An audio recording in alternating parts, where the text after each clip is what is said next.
I think it.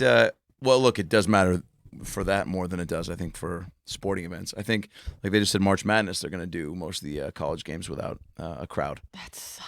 Which does Like, suck you need because the energy. Yeah, I think any live event you feed off the crowd, right? Yeah.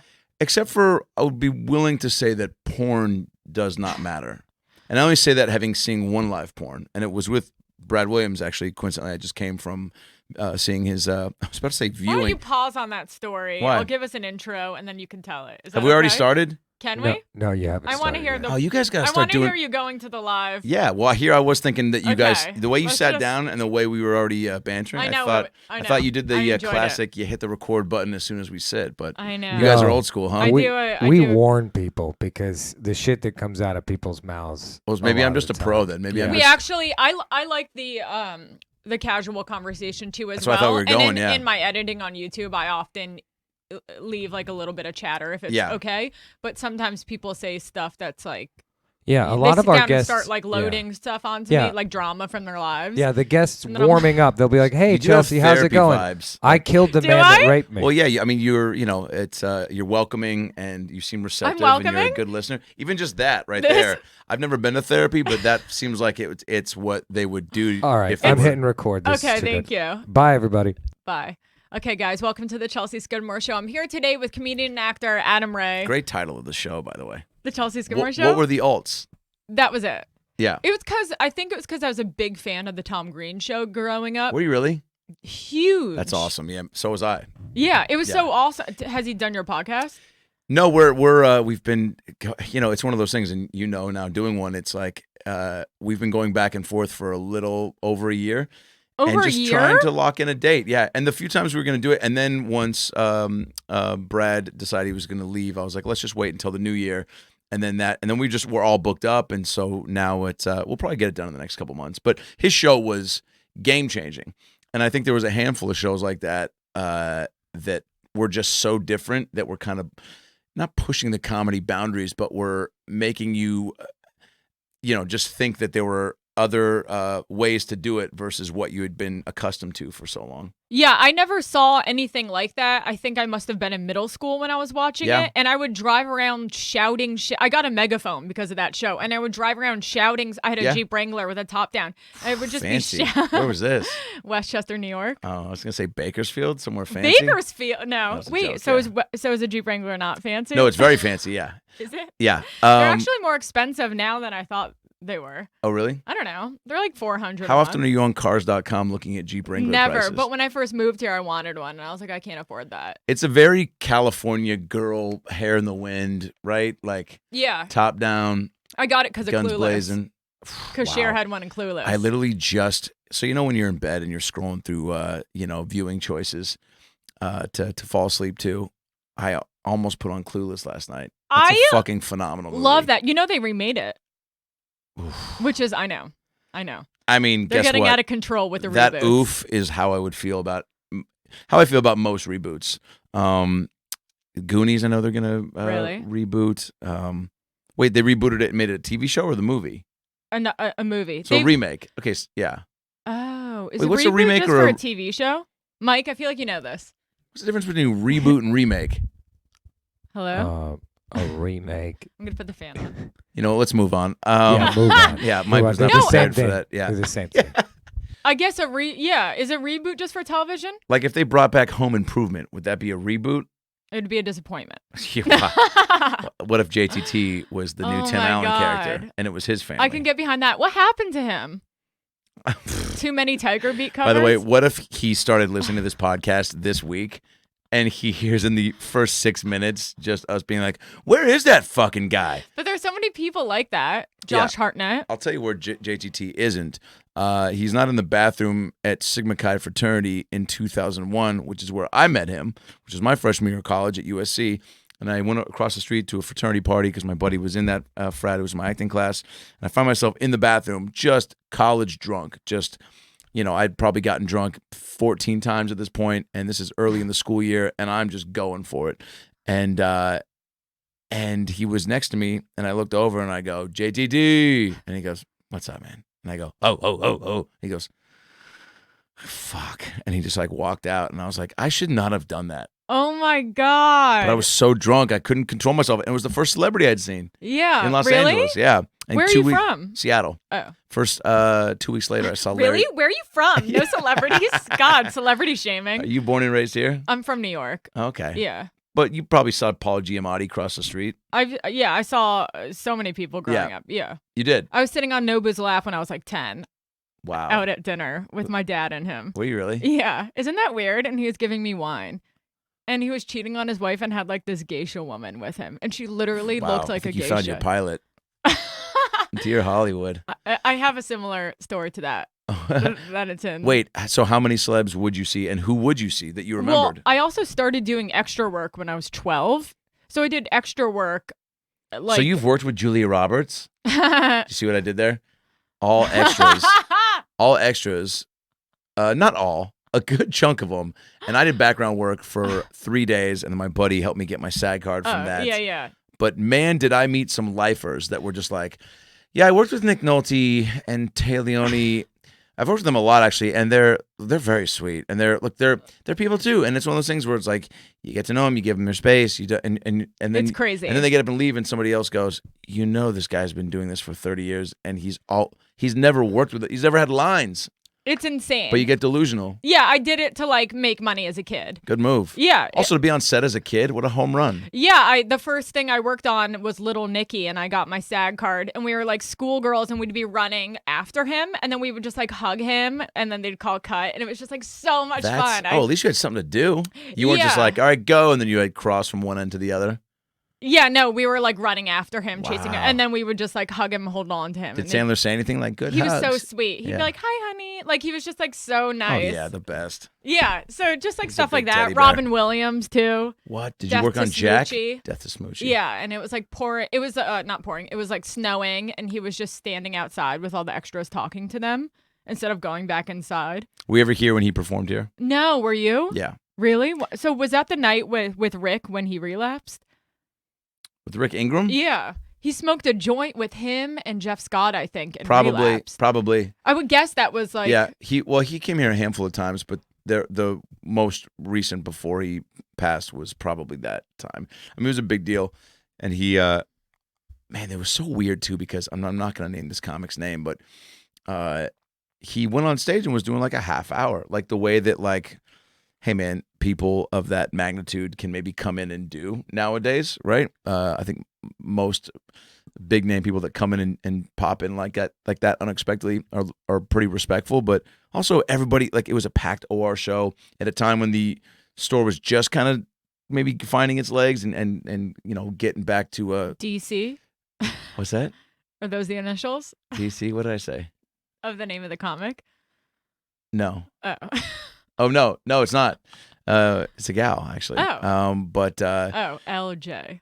Okay, no, now I'm done. No, I'm yeah, done. yeah. Because then I'll just say who it is. But she got real perturbed that he was on stage for longer than his time, and I was like, Robin Williams? yeah, and I was like, and I had no problem doing it, and you know, I'm friends with her, so I was like, are you fucking kidding me? Like, and she was like, yeah, I know, it's our problem, but like, come on, he's just up there like babbling, whatever, and I was like, up there babbling, like, yeah, like maybe he doesn't have a game plan, and he's crushing, and people, he hasn't been here in, I don't know, probably at least 15 years, maybe 20. It was kind of an iconic moment. So, Of course.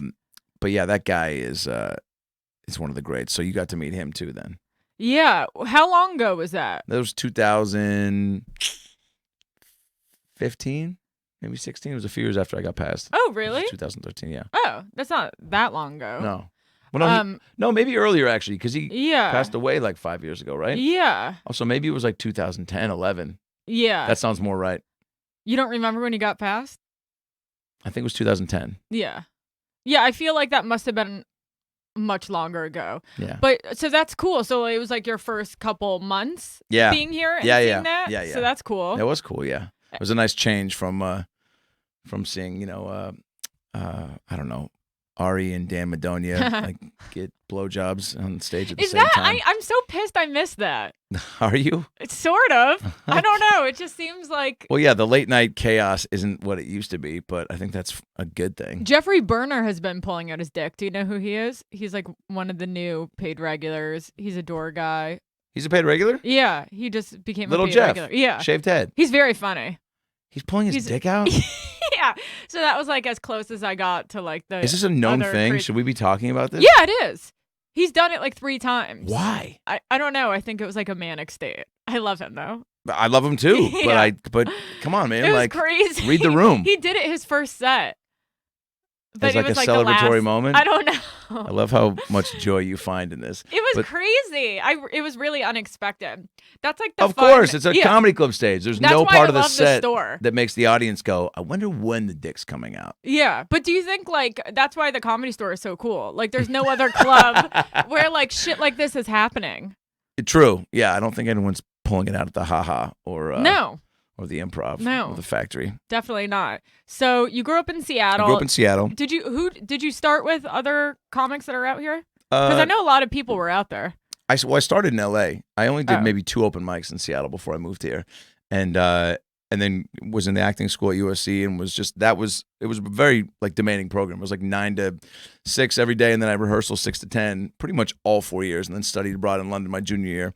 And so stand-up I didn't do until 2007. I did like a few frat parties while I was at school in London, did a few bars just to kind of like do it while I was out there, but probably a total of like 10 times. But I did those 2 open mics in Seattle before I moved down just so I could feel like I did it and come to LA and be like, all right, I don't have to have my first time be at an intimidating LA club, but 2 times doesn't do shit. It's still starting from scratch. And I would drive, by all the clubs and go see shows, and it was just so intimidating. And a buddy of mine who was in broadcast journalism school at USC had to do a piece on the Laugh Factory, and so he's like, "Do you want to come with me? I got access to go during the day." I was like, "Fuck yeah, dude!" So I went with him. We're walking around. It's crazy too because I went up on stage at one point and pretended to I pulled the mic out and he like was setting up his camera, so he taped me on stage like walking around with the mic, pretending to do stand up and like just fucking gestures that don't add up. I'm just like, "What's the deal? What the fuck?" Like just you're doing this like that's not going to create any sort of rapport. And so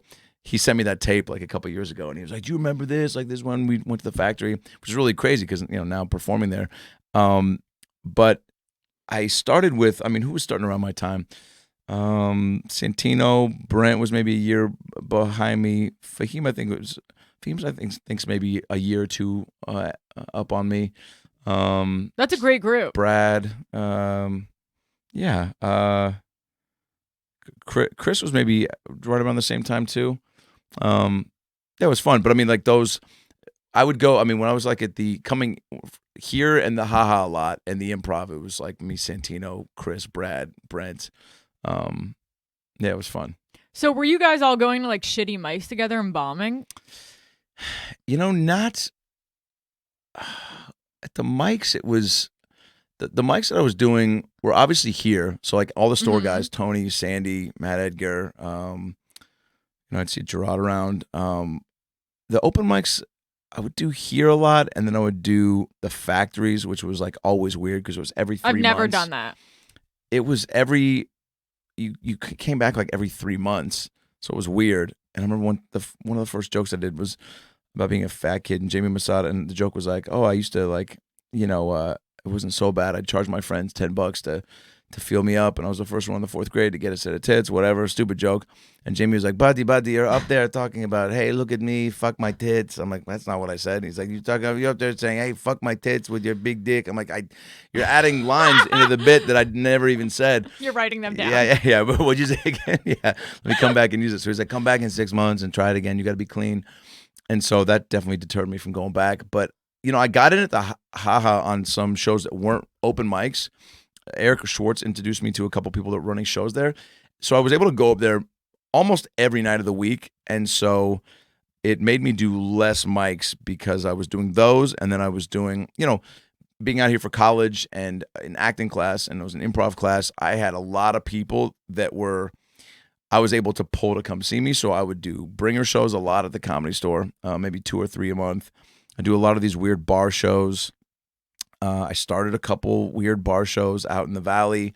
But I was really hot set on finding more shows that weren't like open mics, so even if they were weird bar shows that people were at, but it wasn't, and it was still probably open mic vibe because it wasn't a completely well-run show, and some of the sound was fucked up, but it just, for whatever reason, it made me I don't know if more nervous is the right. I got more fired up and pumped for it because it was like there were going to be people there that I mostly didn't know, and maybe a few comics, if whoever got me to the show, but the mics were just such a bummer. Yeah. And I was like, I don't think these have to be the only shows that you do.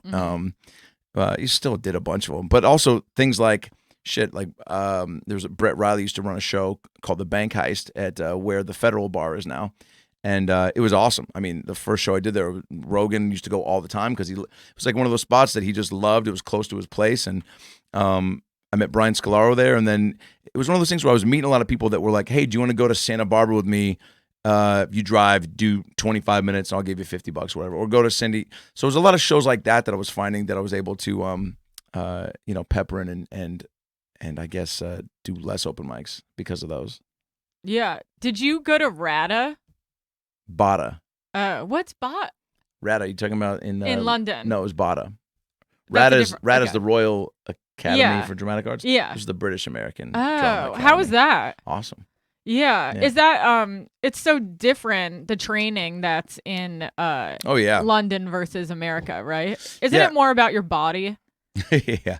It's just all body shaming, I know. but in a British accent, so it's And less vocal severe. and movement. A lot of Isn't it vocal like training, 13 hours of that? Stage combat, high comedy, Wow. low comedy, highbrow comedy, eyebrow comedy. It's there's a lot of Clowning, probably. a lot of clowning. Yeah, right? That was my favorite class, the half mask stuff. Yeah. This guy named Mick Barnfather, total Brit, taught that class. I actually just was messaging with him a couple days ago.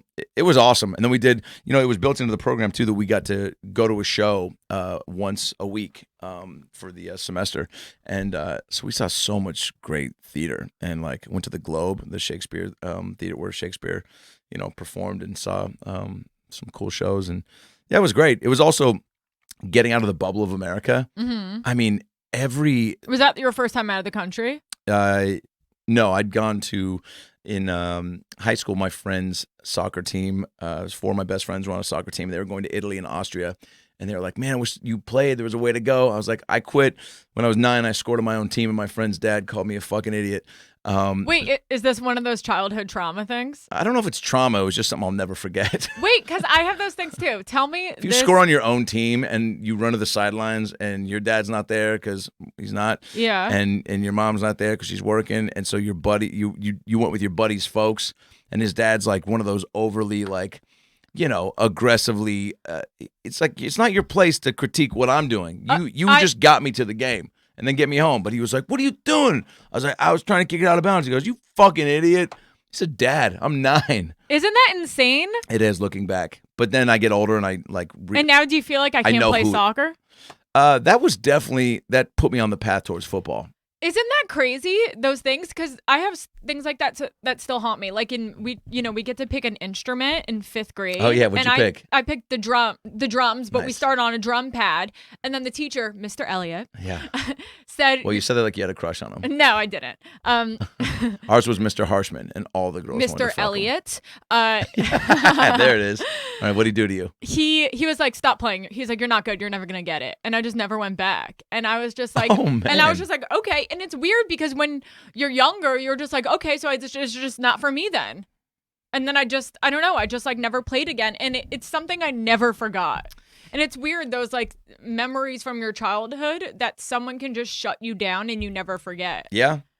Yeah, there's do you think that has contributed to your comedic endeavors? A lack of rhythm?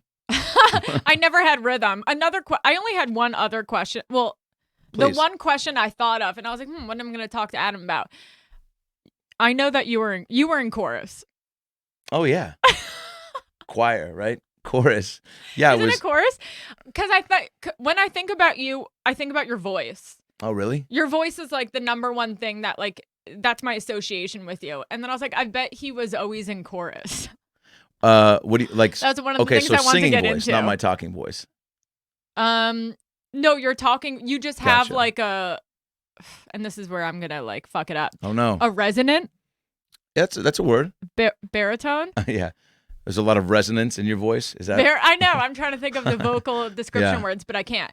We'll edit Yeah. this Who out. were you in chorus? We'll edit this. Wait, in chorus, what do you mean? Like, what part did I sing? No, like if I was a soprano, you Oh, were I think a baritone. Didn't I just say that? You did, yeah. Okay, good. But then also, no, then I would sing bass a lot too, because it, Yeah. towards, I think, junior, senior year. So were you always singing your whole, I don't know that singing is like a big part of what you do on stage. Yeah. But in general, and you do a lot of voiceover work too. Yeah, yeah. It's, it's become more, it's such a fun, when I started doing it here with Jeff Scott late night, it was, somebody told me once, and this has been said by many, like, people that have tried to do, dabble in more than one thing. It's like you're going to use everything at some point. And from doing all the musical theater and being in chorus and playing some instruments and what growing up and just always liking to sing and liking to do karaoke and just in college writing all these like songs, and had a buddy that had a studio in his place where we would lay down all these like funny songs and made a comedy album after college. And so it was always something I liked to do. Even one of my first spots in the main room on a Bringer show, I had a guitar with me, but then I was like, and I did a couple songs and I was like, well, I don't want to be the guitar guy. So I'm going to stop doing that.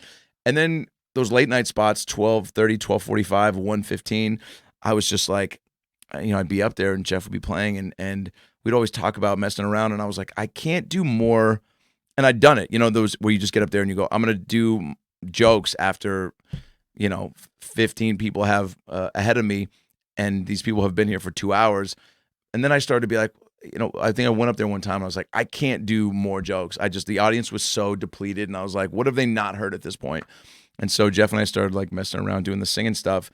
And it was like, oh yeah, like this is the improv, the listening, the singing. It's like, it was really fun. And then the more I started doing it and like with Avery Pearson and now some other fellas, it's a cool thing to like add on to what I do, especially on the road, doing an hour that separates me from A, other white dude comics, but B, just to make the show more fun. And it's like, it's another, I'll do an hour 5 of stand up and then get this as like a little bonus. It's always like a reward. But it's always different, which is fun for me.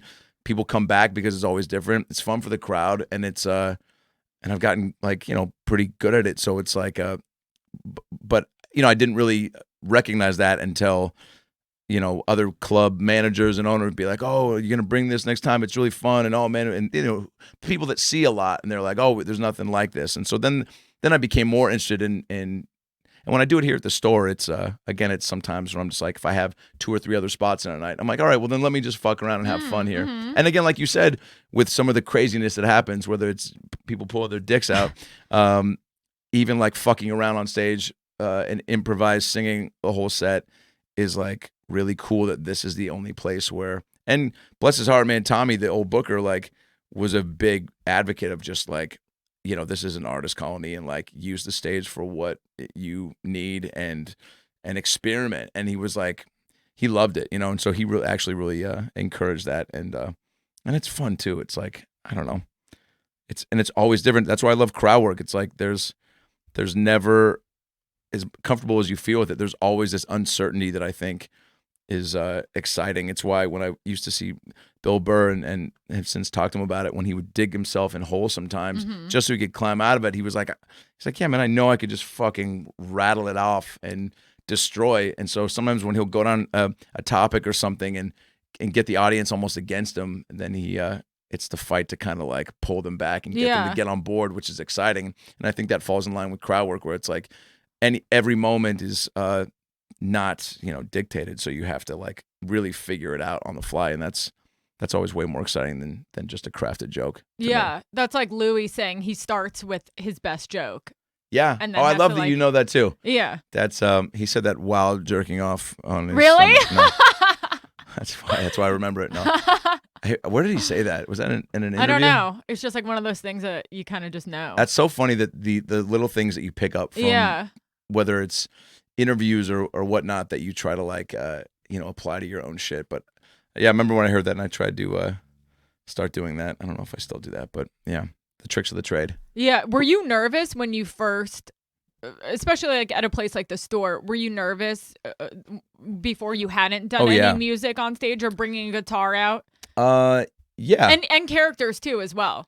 I mean, Yeah. the other night, I saw you. Oh, yeah, you were here. What was that character's name? The old woman, Elaine. Yeah, Elaine. Yeah, very funny. And you killed. I was curious to see like what how they were gonna react. Me too. And I also had thought about, he probably filmed all day as this character. Yeah, that's what it was. And I wonder if he was like tired. Oh, it definitely was. I know. And then I was. That's why I had somebody, but then I don't like to drink on stage. I'll bring something up with me on the road when I'm doing an hour and change, because I'll just take little sips here and there, and even like one sip before I get up or something, just kind of, not all the time. It just depends on the mood. Saturday night usually, but that night, we've been filming for 15, 16 hours, and I was fucking dead, and all the that, time that it takes also to put all 5 that hours on. to put all those prosthetics on. So I was exhausted. My face was tired, and it just was like hot. But I was like, I'm not going to go through all this. And I purposely tried to get spots during some of these days we were filming so that I could do that. And I was going to go home. And my girl was like, you got to do it. She's like, why? You'll hate yourself. And I was like, fuck, you're right. And so, and it was so late. And so I took a little shot of something. And then it kind of gave me a little bit of energy. And then, but not knowing, like, the crowd seemed pretty good, but not like, it didn't seem like it. The music stuff, though, is always an energy booster, but I didn't know, I hadn't played with her in that realm. So I was like, all right, well, I definitely, I know I can do crowd work. So let me do it as her. And I've just filmed as her all day. So let me try to operate through those goggles. But yeah, it was really fun. I could have been up there for an hour doing that. Yeah, I was really impressed with because I thought about all the different factors that would go into that, Right. and like how you must have, been exhausted, but you still want to do it and get it on tape. Yeah, and, yeah. Like you like did so well dressed as that character, and for 15 minutes. Yeah. Like the entire time, because it's like, I wonder if you're like, by 5 minutes you're like, Yeah, I mean, with a character going on stage. Totally. I mean, it works if you're going to do crowd work, but it's like to sustain the full set as a character can be hard. Totally. I think that's where you just have to, and this goes, I think, even if you're not in character, just like making sure that you're committed to committing, and like not, I just don't, I at least exercise the don't bail, which, man, easier said than done. And like, Brett Ernst tried to instill that in me early on, when he was just like, because he would see me start these new bits or any bit, and he could tell when I wasn't getting what I wanted, and I would bail. And he was like, dude, I know it's like easier said than done, and like whatever. He's like, but you got to give yourself, you didn't even give that joke a chance. Because I'd be talking, I was like, oh, that bit didn't work. I'm like 3 years in. He's like, yeah, dude, you fucking didn't even try it. And I was like, what do you mean? And he's like, you did this and this, and then you started to trail off, and then you just kind of like, and you didn't even give it a chance. And so, that's an acquired skill set too, which I feel like I've got a pretty good grasp on. But still, stand-up's ebbs and flows, and you're always trying to get better. There's definitely times where I'm like, man, I didn't go for that as hard as I should have, but at least you can recognize it, I think, better the more you do it. But with that, it's like, just staying in the pocket the whole time, and but trying to be fun. And then, I think I had a couple things I was going back to, where every time if somebody said something to me and I didn't really know what to do with it, I just acted like I was smoking the cigarette and said, I'm going to play with myself to that way, thinking about that. But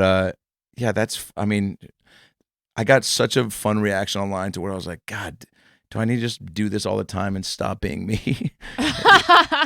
Which is more fun. Yeah. And it's how did you work on growing that commitment skill? Because it is like a skill too, I think, in a way. Like, it's something you just have to, like, it's not like one day. I mean, some people are good. I mean, you do characters. Yep. So, naturally, people, I think, who do characters, like, have an extra little thing about commitment. But I feel like, and I think being on stage too, you probably get forced into this, into the world of like knowing that you have to fake it till you make it, and then just hope that you get more comfortable as the reps stack up in actually committing to what you're saying. Because the more I think your point of view develops from doing stand-up, the more comfortable you get in wanting to like write on stage and be more playful. I definitely saw that with Chris. I mean, he's I think been pretty fearless from the get-go, but like definitely more so than ever once he really kind of got into a groove here. And yeah, I don't know. I think the number of times of bailing and not and feeling that, and then going home and being really hard on myself and just guilting myself into being like, you fucking like didn't even try, like, and then being like, all right, well, tomorrow you're gonna get up and really work on that, and which is what I think tells you if you're gonna do this or not. The amount of people that I have, I'm sure you've had this too, like friends or people from school or wherever that are like, so I think I'm gonna try stand up, and I'm like, well, you're definitely not gonna, because you're saying you think you're gonna try. Like, you either know that you're gonna take this big jump at this stage in your life or not, and the amount of like quick tricks to like get to a certain place. Like, somebody asked me the other day, they were like, so when, like, I've been doing it 6 months, so like, when do you think I'll be like crowd work, like I want to get really, really good at, like, when do you think that'll like click? And I'm like, man, Doesn't work like that. I can't even tell you, because like everyone's thing is different. Like, Harlan Williams used to tell me, because he's so good at it, and I was like, he was like, I used to hate it and I was so scared from it, so that's why I went after it. So he would force himself to talk to people, and he said, which I think really resonated, was he wasn't listening a lot. So he would just be thinking of something funny. And he's like, the more I started to kind of, be patient, really allow myself to have a conversation, then I was like, oh shit, I know I can say some funny shit based on a couple exchanges. But yeah, that's what Jim Carrey used to do. Oh, really? He, there's another little fact that I feel like circulates around. Yeah. He used to come out and he was like, I'm not going to do any material, and I'm only going to do crowd work for like 6 months, and I'm just gonna like set myself up to bomb and like just get as comfortable as I can, and that's all he did. Wow. Yeah, he's a genius. I know. Did you ever see him? Yeah. Here. Man, it was terrifying, because he walked on through, stage. No, he just walked through. He was going to Judge Roast Battle. Really? And he walked through the kitchen, and he walked right by me, and I was standing in the kitchen, at the Comedy Store, and he just walked through, and I just kind of turned around, and I was just so like, and I've been fortunate enough to meet a handful of cool people, and motorboating Sandra Bullock was definitely like, I was just trying to not smile too big. Did you? When she pushed. On what? Huh? Just on a Sunday. No, in the movie The Heat. Oh, okay. Yeah. And that was definitely like oh man, okay, it's all downhill. But Jim Carrey was like my guy, and he walks through the kitchen, and I turn around, and he was like, hey man. And I was like, I didn't even get the whole thing out, and I was like, wow, I never thought I could be that, taken aback by somebody. And then I started to and then people were like, he's gonna be hanging out after, and I bailed, because it was just, I had this like weird outer body experience where I was just like really, I couldn't figure out why I was so enamored by seeing him. And I hear the next day from Theo and some people that are like, hey man, he stayed in the parking lot and chatted with us. We're fucking, I don't do accents, but Theo's like, he was fucking in the parking lot, and, and fucking, and talking and telling all these great comedy stories. And I tracked it back to when I was a kid. I used to memorize all these like Ace Ventura movie lines on the bus, and like perform them to some of my friends and make them laugh. And this was like right at the turn when I started to kind of not be looked at as fat kid but funny kid. And so that was like a really like big shift. And so I think that all must have like subconsciously clicked when I saw him, and I was like, you're the reason like I'm doing this kind of in a weird way. So it was really weird, because then I would have loved to have stuck around and like chatted with him in the parking lot, but I was like, I gotta get out of here. Like, I don't like this is just like weird. Also, that whole you don't want to meet your heroes thing, like I've met some of them and they suck. Yeah, right. It's so disappointing. It's kind of cool to keep them. I know. Social media and everything has made everything so accessible and kept people like at an arm's length now, which is like cool and bad. I mean, like, the fact that people can get cameos and message. I mean, shit, some of my favorite athletes I've had exchanges with. The point guard for the basketball team I grew up watching in Seattle is going to come to my shows in Vegas next week. That's pretty fucking cool. Yeah. But I also don't like, part of me is like, oh fuck yeah, like, and he likes to party. I'm like, maybe we'll hang out after. But then part of me is like, I don't necessarily want that, because like, you learned that though. Yeah. Probably after enough experiences. For sure. Yeah. When you just said when you went home and you were thinking about the experience and what you came up with the Jim Carrey. So I'm assuming you went home and you sat with that. Do you do any sort of work like writing or like diary, like journaling? Yeah, or like No. or like you sat with your feelings enough, like Yeah. you know. And it curled up in a ball. No, but I'm not saying in like a big like emotional way, but Yeah. in like a working on yourself way. Do you do any sort of stuff Self-care? like that? Yeah. What do I do for that? Yeah. Any daily sort of things to keep yourself Meditation? up? Not really. I think I've always, just from a young age, been like a just figure it out type of mentality. And when my folks split, and it was just my mom and sister and I, and then they were kind of at each other's throats, and I kind of had to peer mediate between them when I was like 8.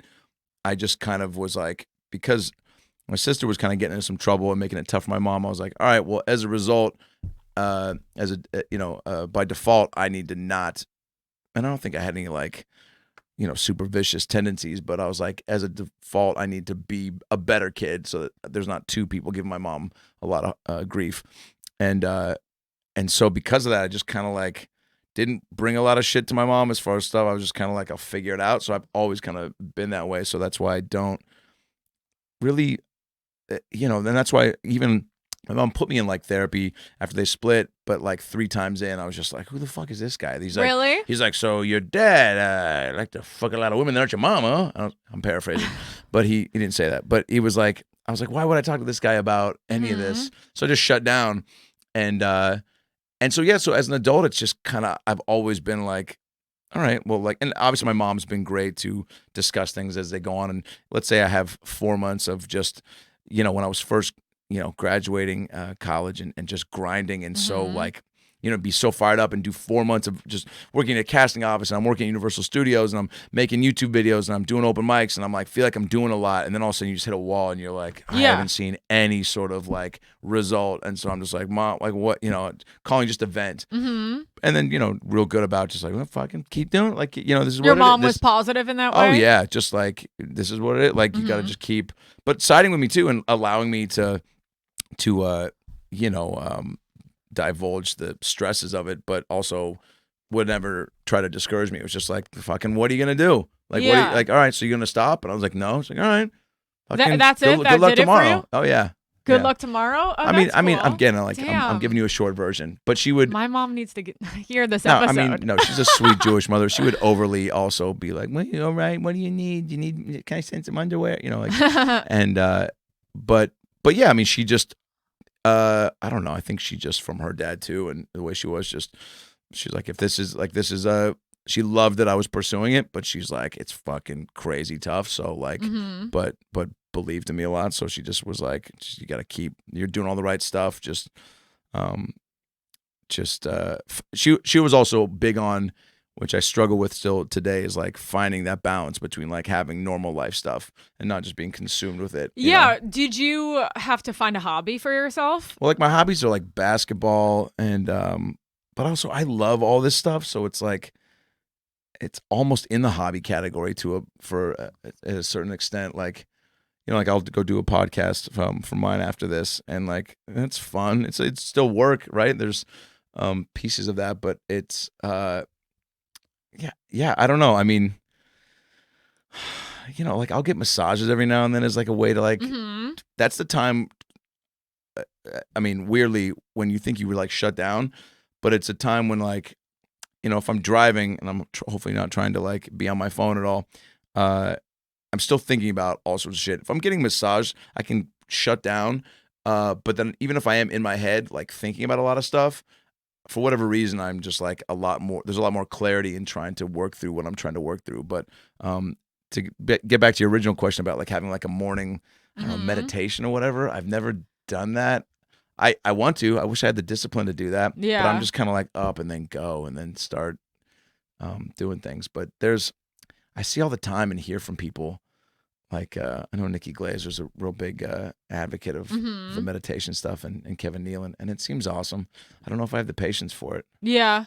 But even some of them are even like, 6 minutes of just breathing by yourself. And I'm like, yeah, maybe. I meditated this morning, and I'm not really great at doing it every day, but it's something I try to do like a couple of things on like a checklist to like set myself up to just like feel good. Because it's not even about like getting, like if your expectations are like, all right, this is going to make the whole month better. It's like, no, it's to what? Center yourself and step away from everything for a minute to kind of like take a deep, almost like walking into an audition and just being like, all right, right? Like, here Yeah. we go. Like, just trying to take a beat, right? Well, what it was is like I wanted to stop going on my phone the second that I woke up. And I really tried to not go on my phone the first half hour that I wake up. Instead of waking myself up by scrolling, checking my Oh, yeah. notifications, looking at my emails, I try to, like meditate, do gratitude lists, like stretch. Stretching. God, how do you get that discipline? I need to just stretch. I just started like adding that in, like just 5 minutes of stretching, and it's like really, and because I have really tight hamstrings Me too. and my lower back is like fucked because of that. Oh man. So I just, because I'm So in physical connected. therapy, so I Yep. just started just like doing this 5-minute stretching thing, and it goes by so fast, and it's just like a little thing. And what I Little wanted energizer to, too, huh? yeah, and what I wanted to do is I wanted to wake up with myself instead of waking up with everyone else. Like I wanted to like create a connective, Whoa. yeah. Mind blowing. Pass the doob. That was fucking powerful. Wake up with yourself. Yeah. Because when you're looking and scrolling through things, you're taking in everyone else's day. Yeah, and, But then and you're allowing it to kind of like dictate how your day's gonna go. And how you almost. feel. And sometimes I get affected by stuff. You know? sometimes, I get into all the compare time. and despair. Do you get into compare? That's like my favorite topic on the podcast. First of all, love that it rhymes. You've never heard that? compare These and are all despair? like program terms. Why too. no? Oh, really? Sort of. I have a buddy And who, like therapeutic I have stuff. a buddy who's in who goes to meetings right now, Yeah. and he's trying to get me to come They're great. just to come. He's like, dude, you just got to hear some of these stories. Like some of these people, he's like, it's so fucking uplifting. He's like, I cry sometimes. He's like, it's so fucking funny. He's like, but truly, like, I always walk away feeling like almost like, he got a solid stretch session in where he just feels just, You learn awake. so much shit too. And So you compare learn and like a lot despair. of yeah, compare and despair. That's like looking at other people's shit, seeing feeling what bad other, about yourself. they got that. Ugh, I feel like shit. Why didn't I get anything this week? Yeah, Yeah. I think I just had that probably on the way over here. Of course, yeah. It's never gonna. How do you get out of that stuff? Well, I try to. I think it's healthy to feel that way. Mm-hmm. Because I feel like it's what you do with that feeling, and it's if you let it sink down on you, and just woe is me, and just feel bad, and maybe then go, now I'm feeling so bad. I'm not gonna go to my friend's birthday dinner night. I'm gonna cancel my shows because I'm feeling bad. Or do you see that stuff and then take a step back and go, what am I truly doing to get what that person is like? Again, everyone's path is different. Some people, they do a couple shows a month, they're auditioning all the time, and that's about it, and they just keep working or whatever. It's like, but the people that do get stuff consistently there definitely is like a somewhat of a formula to it as far as like taking care of yourself and being disciplined in areas that you're probably not. So I try to like step back and go, all right, what am I doing? And that's why even just this past few months, like the thing with me as the old woman was one of the characters I was doing for this pilot that I self-funded that I'm, it's basically, I got close on a handful of shows in the last couple years. And it was really, I've gotten real thick skin at this point from just getting close over the last like 6 years on things, and even getting some things that go a year and then stop. And I was so, it took a toll, man. It was really of course. And like, because I've gotten, again, pretty conditioned at being like, all right, that was one opportunity. Thank God for podcasts, stand-up, VO, whatever, family, girl, like just enough other stuff to go that I feel like I got good at putting my focus on that stuff, so I wasn't putting all my eggs in one basket. But at the end of the day, you're still, acting is what I came here for. It's what I want to do most. And so those things, when it's not happening as consistently as you want, it's tough to not go, fuck, man, what am I not doing? And so then I was like, all right, well, obviously in this age of creating your own shit, and I used to do that all the time with YouTube videos and everything, and so put this thing together to try to make it's the show that I, when people ask like, well, what would be your show like that you would want to do if you had as much as you could? So that's what this is. But I take those negative feelings if I see somebody get something or the compare and despair, and I just try to immediately put it on myself and use it as fuel for the fire, which is definitely probably contributed to me putting together this whole pilot presentation with the characters and stuff, because it was like I fell into probably a couple day hole of like, fuck, and then Yeah. it's just like, all right. What can I do? That's And again, that figuring it out for myself mentality where it was like, I don't need to talk to anybody about this. I don't need to call anyone. Like, just like, so I get, in a way, I guess that is my, to go back to like your meditation or your time for yourself. Like, I guess I do that more often than I'm aware of, because we're by ourselves so much. But where it was just kind of like, all right, well then what are you gonna do? Like, what's your plan of attack to not feel this way? And also and this probably is true for everyone. Most actors and comedians can probably attest. When you're working on something that you're into, you're not even fucking paying attention to what anybody else is doing. And at so, all, and you're so happy, and you're like, they got that. That's amazing. Yeah, and I know, and it's so like when I was doing, and that's truly what it stemmed from. When I was doing YouTube videos, right when YouTube popped, I had a couple things that kind of went viral, and so then it kind of pushed me up to go, I need to do this consistently. My buddies who are now on SNL, Beck Bennett and Kyle Mooney, they were in this group with Nick Rutherford at USC called Good Neighbor, and I was trying to find a group of guys that would mirror them, that was like, that I could do sketches with all the time. I just couldn't find them, so I started doing shit on my own and producing it and writing it. And it kind of gave me allowed me to like wear all these different hats and figure that out. So I'd write everything, then find where we're gonna do it, and I had these guys that were in film school that just wanted to do a bunch of comedy shit on the side of their special effects jobs. So they were doing a really great job. And so doing all that was so fun. We'd shoot all day and literally edit from like 8 p.m. until 3, 4 in the morning, and then post it the next morning. And some of them would hit and some of them wouldn't, but it was like, I was never happier. And I was telling my mom about that. And I was like, I really like miss that time. Obviously, I don't miss working at Universal Studios and having John Stamos, when I screamed at him in Wolverine suit, go, nice. I go, hey, sir, slow down. You're going too fast. He goes, nice. Like, we get Going it, actor too fast where? He was just walking slow in the park, and I was trying to make a dumb joke as Wolverine. Yeah. By the way, Wolverine making any jokes. My boss, Jenna, she was the worst. I won't give her last name, but you know who you are. And she would always give me a hard time because she's like, you got to stop making jokes. You got to stop doing this. Like, at one point, I had this squirt gun. It was like 150 degrees in the middle of summer. Millions of people in the park. I take this squirt gun. It was like a high-speed gun. Like, it was lethal. These fucking darts of water, and I was shooting these Japanese tourists in the back when they were walking around, and then like walking around like this. But Wolverine with a fucking multicolored squirt gun, and she was like, "You got to put that squirt gun down. That's just like that's not cool." And like, you're doing it in New York Street, which is supposed to be 1940s New York.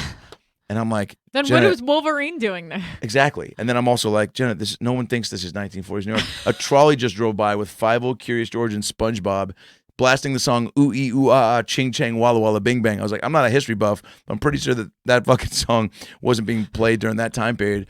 But she was like an ex character, and so she was like now the boss of the characters, so just so bitter. I have no problem saying that too. I remember I put up a poster in the break room for a web series I did called Perry Woodwork. It was a porn star turned actor, right? I grew out a mustache for it, shot this web series. I think it's all on YouTube somewhere. And I put up these posters because it got into this like independent pilot festival, which, when you're just getting going, any sort of little thing like that, you're like, oh man, I seen a fucking pilot. Like, it doesn't matter, but it kind of does to me. And so I put up these posters in the break room to get people that I worked with to come to it. And she ripped them all down and threw them away. And I walked in from set, and I'm like, where are my posters? And Captain America, his name is Shay, but I called him Captain. And I go, Shay, where are my posters? And he's like, dude, Jenna ripped them down. I go, what? I go into her office. I go, hey, can I talk? By the way, in full Wolverine suit, griping about anything. It's just like, that's why working there was such a show. fucking. I mean, the break room, by the way, when we have these morning meetings, you'd have like Groucho Marx being like, the soap in the bathroom is and then fucking Shrek's like, can we get some more Gatorade? I mean, it's just like, it was a fucking nut show. And so I'm like, hey, why'd you rip my posters down? And she was like, because it says porn star on them. I go, Jen, it's a comedy. I do comedy. Like, it's a porn star turned actor. It's like, did you look up any of it? It's not like really filthy at all. And I spent money on those flyers, and you defaced my defaced or defiled? Defaced my property. Defaced my property. What is defiled? He's not listening. Can you have a dictionary standing by next time I'm on this I podcast? know. And so I was like, you got to pay me for those. And she's like, what? I go, you owe me money. I go, I spent my money. I'm not making a lot here. You're probably making more. So Good for you. yeah. And that's why one of the reasons why she never liked me. Cause Did she pay back? no, cause people kiss her ass all the time. And I was just like, I don't fucking care who you are. You rip down my shit. Like I go, did it ever occur to you to ask me to take them down? And she was like, I just, and she had no answer for it. So it was like, Sounds like she's a hater and jealous, and you're doing the stuff she wanted to do. of course. Yeah. Yeah. Yeah. Ex character, probably also actress. Now she's just a boss for the characters. And part of me, it's so funny those moments sometimes. Like I feel like I get very Larry David-ish, but then it's also like I've got a lot of compassion. So I want to be like, look, I get it. It didn't work out. But you can't fucking pull down my digital dreams because, by the way, my digital dreams sounds like if Tony Braxton were to come back with a new record, my digital dreams would probably be the single on that album. I don't. Do you know who Tony Braxton is? I know the name, but like, what's her song? Wow. So you want me to sing it? I know you want to. Unbreak my heart. See, I wouldn't have known that was Say, her. let me finish. Lay you love me again. It used to be my stepmom's favorite song. Wow. She used to blast it in the car while she smoked cigarettes, and I opened the crack of the window and went, and she goes, it's not that bad. Unbreak my heart. Stop it. Stop coughing. Oh, man. The classics. So. Oh, my God. I just saw a flash into your talk show. It's where you're not, because you're a great listener, and I know you were listening, but guess what? There's no easy way to segue from somebody doing an impression of their stepmom singing Tony Braxton That's what I had. while giving you secondhand smoke. And to just laugh and then go, the classics, is pretty much the best way to do it. If anyone's Thank listening to know how to do a you should host another podcast called Podcast Transitions. Because it's, again, an acquired skill set. I actually don't always do good transitions. That was great. Really? I'm laughing because I'm laughing at the idea of I don't know how I would have moved on from what I did. Because you have to. Yeah. But you laughed, which is great, and you're very generous with that, which you have to be because you want to make your guests look good. But it's challenging sometimes. These are genuine laughs. Okay, good. Did you feel like they weren't? No, but I know from doing it, like, hey man, like I wouldn't laugh. I'd be like, uh-huh. Okay, cool. Yeah. So, I know we got a couple minutes. Oh, really? Right? And it flew by. Is that? Yeah. Yeah. I was late, so we can go. Okay. Whatever you want. I'd say So, how about another 10, 15? Yeah. Yeah. Wait, what? Another 10, 15? Yeah. Is that cool? Yeah. Okay. So yeah, you said that you motorboated Sandra Bullock. Yeah. You have a good IMDb page. What are some It's of okay. your what are your some favorite stories of stuff you worked on? Oh man. Fun shoots. Fun shoots. The game show I did with Eliza on TBS was one of the most fun things I've ever done, and it was a real bummer that it only went one season, but it was just all improv, and it was like a game show, and it was in Atlanta, and it was at the Big Turner studio, and they put us up at the fucking Ritz for a month in Atlanta, and it was like that was awesome because it was, again, hosting, but it was all, it was a show where I was hosting like this mini internet game show that a couple thought they were going to be playing on for $2,500. And then they took one of the people onto the big stage and surprised them where Eliza was.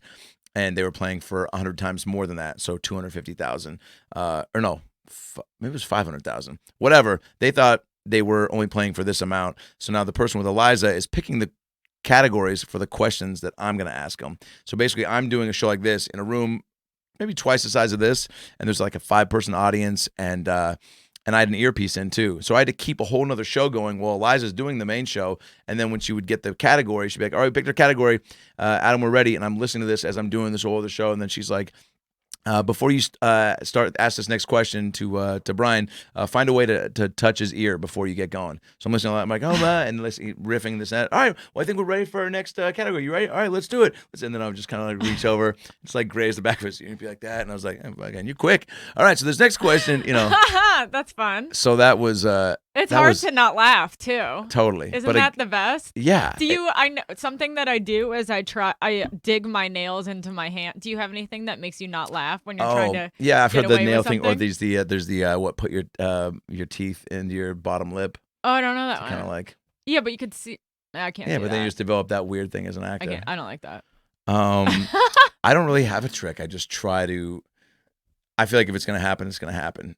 And it's the same thing with like, if I'm holding sides for an audition, which I never do, I have to be off book, because if I have it, it's I know I'm gonna go to it, and so if I'm trying to do, Wait, so you don't hold the sides? I don't. Oh, okay. No. Even though sometimes it makes them nervous.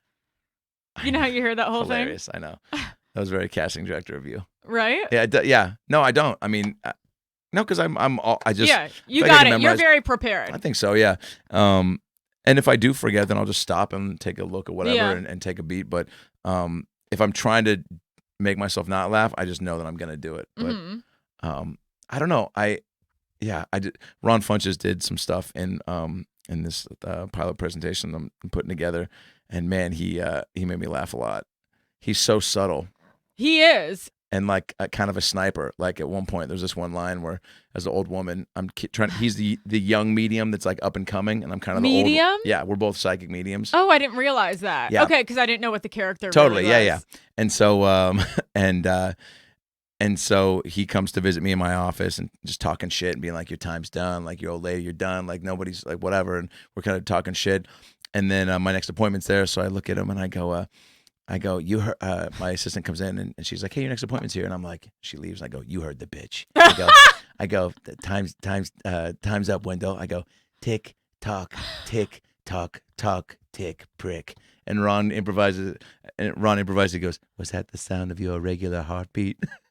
And I just lost it. A regular? Yeah. That's so funny. Yeah, it was really good. Have you noticed every psychic medium happens to be from Long Island? Yeah. Isn't that so weird? know. They're What's like going all on up there? from there. I There's know. like 7 on TV from there. Do you believe in that stuff? Psychics? I mean, like, Wow. If there was ever a teaser for the episode, it was that. Do you believe in psychics? That it's sigh like, how do you made me know? want to come 'Cause back. I really wanted to answer it. I really wanted to. I don't Stick know. around. We'll that's find out. yeah. We'll find out after this commercial break. What is this, Rick Glassman Yeah. on a podcast? Snap. Yeah, mustache. Yeah, when he did mine, he was trying to get us to insert all this stuff. Was he? Yeah, of course he was. Didn't he You know do what? that to you? I love Rick. When I did his show, I've done it a couple times. We did one where we both got really high, and it was unbelievably Mm-hmm. fun. But also, I do subscribe to, when it's not your show, play by the other. Like, Yeah. be in someone else's house. Like, don't bring your props to the other. Yeah. But also, fuck, I don't know. Also, He was like, cut to that. I was like, definitely not. Yeah. well, that's funny. He was like, insert this. I was like, not happening. No, not happening. Yeah, the psychic medium thing is. Do you believe in them? No, I've had some palm and some tarot card reading Mhm. things.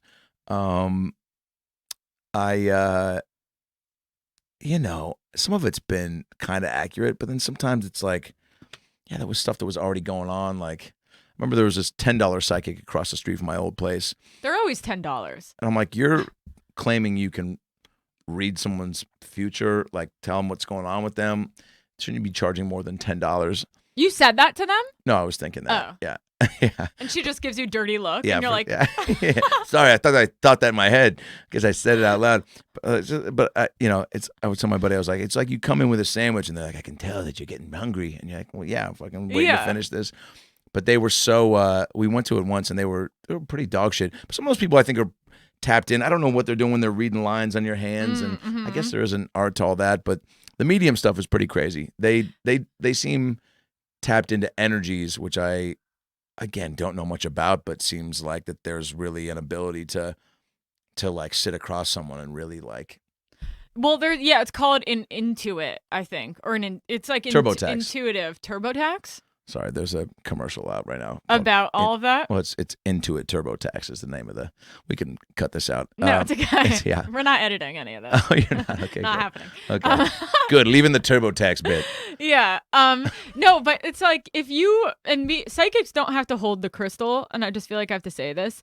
Wouldn't you feel like? Isn't I would it, rather them hold the crystal. Okay, That's what don't I know you them feel from. like a dick though? Hold a magic 8-ball for all I fucking care. But like the commitment of the psychic having to tell you what they think, like that's commitment. Yeah. Like pretending you're seeing They something. can't waver, by the way. Oh, pretending, yeah. Because Like guess imagine that, the confidence you have to have. how many times do you think a psychic has gone, ooh, but not known what she's gonna fucking say? Almost like when you start, and you're like, yes. What do you see? Yeah. You know. Give me a second. Whoa, I see you. And you're like, yeah, and yeah. What am I doing? Oh, you're in a car, and there's. Who's in the passenger seat? It's a guy or a horse. I had a horse growing up. Oh, I was just gonna say that. You had a horse. You're coming in with fucking equestrian pants on. It's like they just look at the details on you, and it's really just reading body language, which anyone can do. Really? Well, I feel like anyone who's been in an acting class knows how to read body language. Yeah. It's just amazing like, when people aren't aware of how bad their body language is. You know what I'm saying? Like sitting like this in the front row. For sure. And also like the lean back like that or in a meeting? I'm just telling you where all these body languages I'm not even are. speaking about like in shows, but just like in general, or like, you know, a waiter at a restaurant, like the times that, again, like you're saying, like we are, I think, a little more perceptive to noticing that stuff. But like when people just don't, like, you know, I can think of times where I've had, you know, waiters or even a barista just come over and just be like, what do you need? And you're like, it really changes your experience. Yeah. But again, I'm always trying to give benefit of the doubt and be like, I don't know, man, maybe their fucking goldfish just died. Which again is a bad example because I feel like when you have all a nice goldfish waiter, die. it's like you feel good. You're like, do. oh, okay. I don't know. It's just I was trying to like. Oh my God, you got it. Yeah, this is a very true statement because I feel like when it's the opposite, you don't want to reward them for their services, you don't want to come back there, and then you also profile based on who the person is, right? Mm-hmm. You go, oh, well, I guess I don't like short Jews anymore. Yeah, Hollywood. Speaking of Hollywood, Weinstein today, 23 years. I know. Did you see the thing that it was piece like of shit? Cheers to him. Cheers to justice. Did you see how cheers like to justice? That sounds like a great like I don't know, political thing? No, like a you know, political thing. Wow, good thing. I know nothing about politics. Did you just see like that? a political thing? Oh. No, cheers to justice sounds Editor, like take that out. It sounds like a you know, some sort of lawyer sitcom on TNT with Mark Paul Gosselaar. He's back. Cheers to Did justice. you know they just redid? He's back, and that's they the just promo. redid. He's Saved by the back. Bell. They're redoing it. Yeah. Yeah, he's in it. You know who's not in it? Dustin Diamond. Yeah, and a couple others aren't in it. I noticed. Lisa So I looked Turtle's up not. the IMDb to see. Of course. Oh, she went crazy. I know, but you know, How could you not though? she also, they made her date Screech, you know, like, or she was like always paired with him. Yeah, She kind of got the short end of the stick. I agree. But she was a baller. Her mom was loaded. Really? Oh yeah. Remember they had a party at her house once? No. I think that's when like Zach got drunk and crashed. Oh, Lisa's you mean her mom's as a car. character? Yeah. Not in real life. Yeah.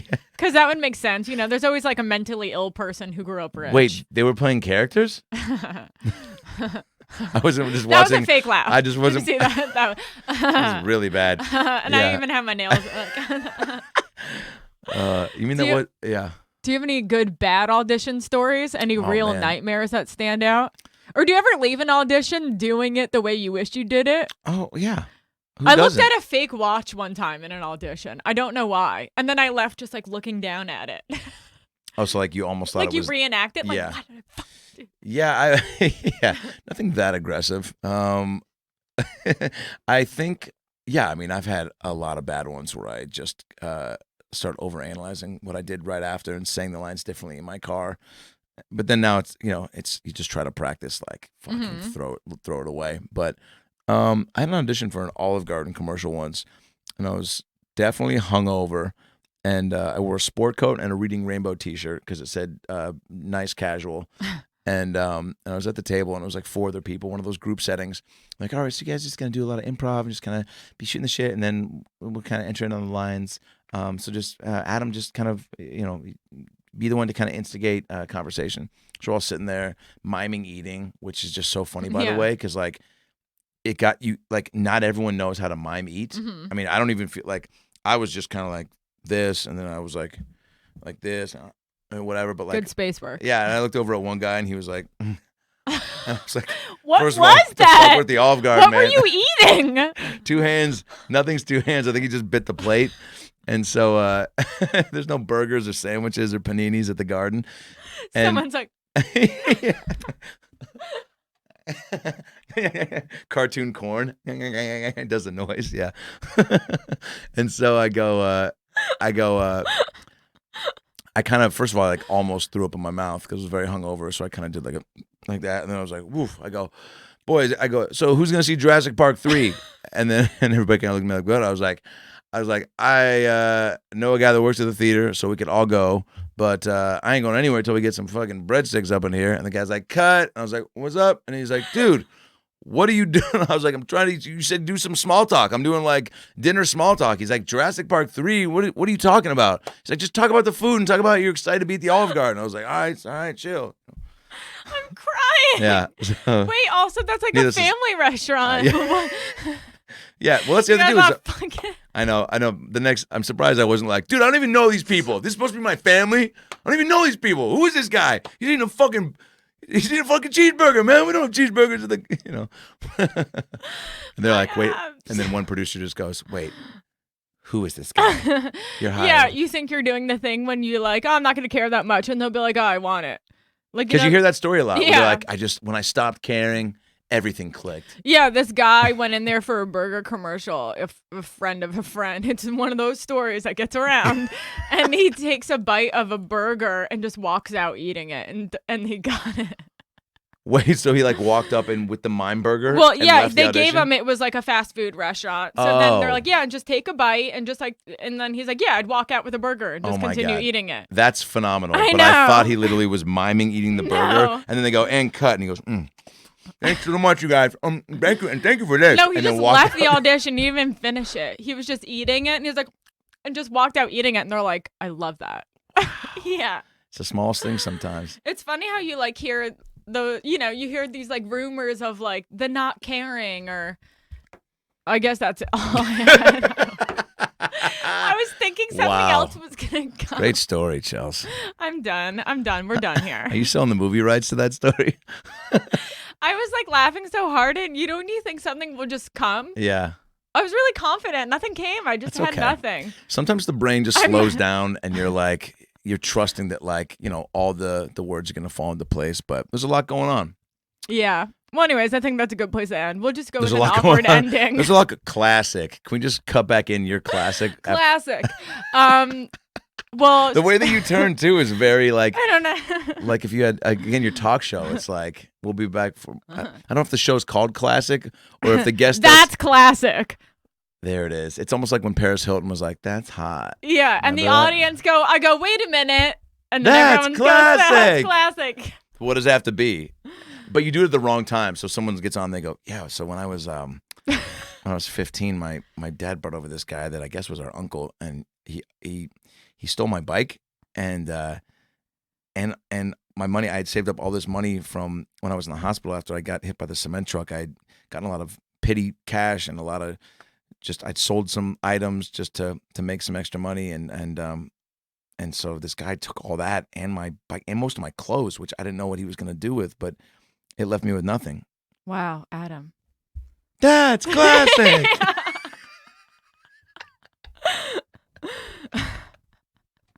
Oh my God, I want that show to be real. I know, that's great. Well, thank you so much for coming Thanks on. for having me. A And where blast. could we You're follow crushing it. you? Check your podcast, all the other stuff. The podcast is called Dates. About Last Night, which you can find on Spotify, iTunes. Watch every episode on YouTube. We've had on Sandra Bullock, Melissa McCarthy, Jason Derulo, Neil Patrick Harris, TJ Miller, Dana Carvey. It's a blast. All my tour dates at adamraycomedy.com. When's this come out? Next week, next Wednesday. I'll be in Vegas all week at the Laugh Factory, the Tropicana. Put all my tour dates, AdamRayComedy.com. Adam Ray Comedy, Instagram, Twitter. My album's called Read the Room. I got a couple cartoons coming out on Netflix. One called Archibald's Big Thing with Tony Hale, and then one called Crossing Swords from the Robot Chicken guys, Seth Green, all those guys on Hulu in May. I think May or June. I guess that's a ways, so not necessary to plug. Love it. And then I've got a show in 2025 in fucking Burbank at funny? Flappers. You ever see people post dates and they're like, in September I'll be. It's like, huh? I know. That's just a show in like the Valley. Don't get me started. Don't get me started. That's classic. Thank you guys.